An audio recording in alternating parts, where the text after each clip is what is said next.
It was early this morning, but the Senate passed the Republicans' budget plan on largely a party line vote. That's teeing up some key elements of President Trump's domestic agenda.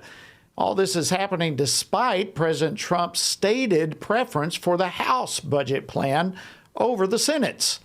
So will the House or the Senate plan end up winning the day? Well, joining me now with all the latest is Congressman Ron Estes. He's a member of the House Ways and Means Committee, as well as the Budget Committee and the Joint Economic Committee. He represents the 4th Congressional District of the great state of Kansas. Congressman Estes, welcome back to Washington Watch. Great to see you, my friend. It's great to see you, Jody. Thanks for having me on. You bet. All right, so now the Senate has passed their version. So what's the latest on all the budget reconciliation process, especially on your side of the Capitol? Yeah, it was good that the Senate passed their version last night, but it's really not what we need to proceed forward with. I mean, they did a pared down version that only addressed border security and some defense of the nation. And it doesn't do anything to address some of the other important things that we included in our House resolution that we passed last week. I mean, we looked at and included in our resolution not just supporting border security and improving our national defense, but also, how do we make sure that we don't get a 22% tax increase for Americans next year?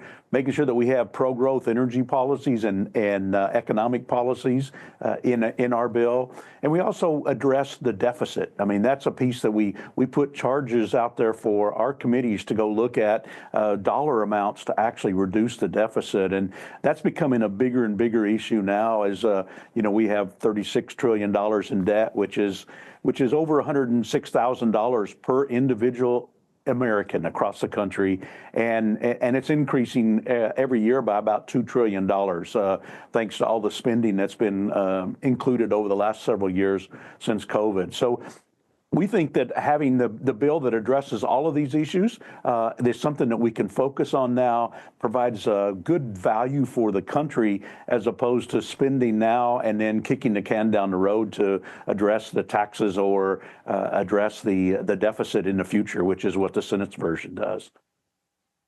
Yeah, it's a kicking the can down the road seems to be a standard, has become, unfortunately, a standard operating procedure, it seems like, for the last many years. So really glad to see the potential of this changing. And the House version, as the president refers to it, one big, beautiful bill.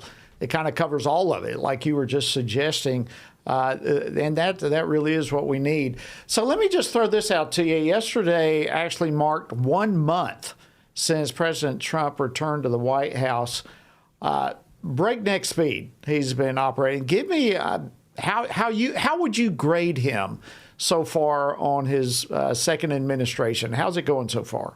Oh, it really has been breakneck speed. You look at all the things that the president's doing, the things that he talked about during the campaign that he wanted to focus on, the things that we talked about during our re-elections for the House as well as the Senate is how do we limit the government? How do we downsize some of this excessive spending that's out there?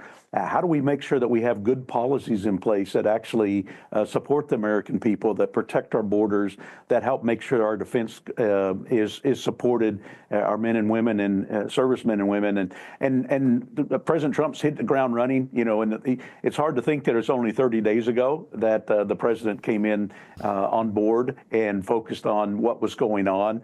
We've had the DOGE group that's out there working now under the auspices of what was created back during the Obama administration. The agency was created. President Trump renamed it, and actually is using that technology to go out and sort out waste and fraud and abuse and improper payments. We've seen a whole lot of reporting out of USAID and some of the issues there, some of the stupid things that money was being spent on in those areas, and supporting a Sesame Street program for Iran or supporting DEI initiatives in Burma and other countries, and paying for electric vehicles in Vietnam. And these are things that, American are now being on the hook to the money that's been borrowed to actually pay for these things. So it's uncovered a lot. I'm chairman of the Social Security Subcommittee on Ways and Means this term, and One of the things I'm keeping a very close eye on is some of the information that they've brought out of Social Security.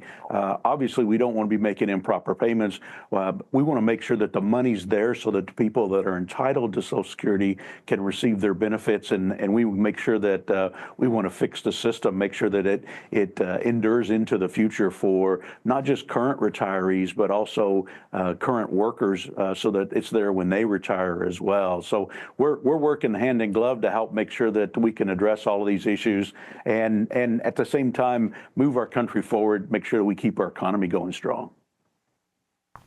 Congressman Estes, it's just stunning to me.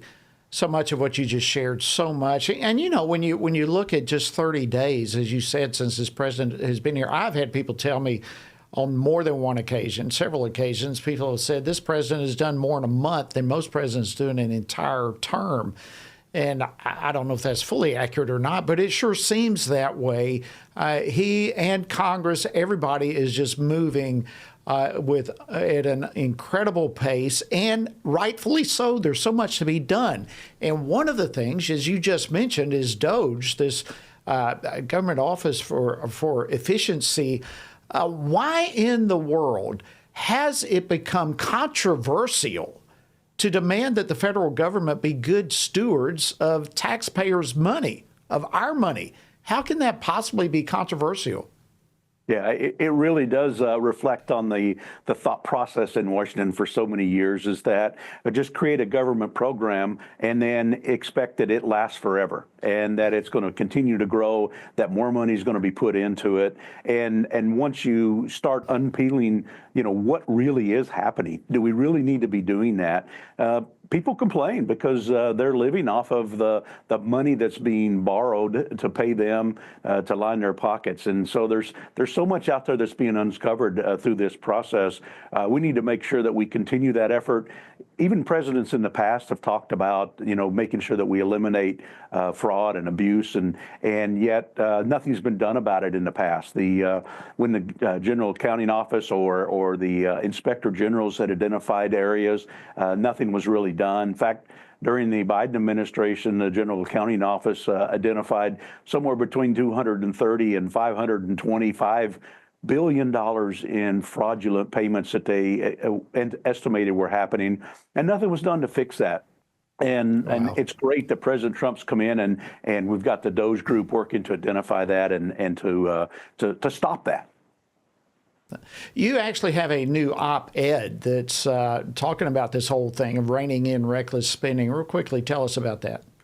Yeah, we wanted to make sure that we help to support the DOGE group in the effort that they're looking at in terms of making sure that we root out this improper payments, fraud, waste. We wanted to make sure that there's no reason that a government program should exist forever. We need to be smart. We need to look and analyze whether things are successful, whether programs are currently working the way they were designed to work. Obviously, there's a role for government. We want to make sure that, as Republicans, we want to make sure it's a limited role, but we also want to make sure that it's effective and efficient in terms of what it does. And so that's why it's so important that we analyze and we don't shy away from. Sometimes it's making tough decisions about whether something is making sense now in the 21st century that may have been created 50 years ago, may have made sense then, but doesn't make as much now that we have the internet, now that we have new technology out there to help us get things done. Thank you so much, Congressman Ron Estes from Kansas. Wow, you guys have a lot of plates spinning right now. And by the way, we're going to put your column up for those watching and listening. You can find Congressman Estes' column, his op-ed. We're going to put it up on TonyPerkins.com under today's resources. So be sure to go check that out. Congressman Estes, Godspeed to you. Thank you, my friend. Appreciate you joining us. Great. Thank you, Jody.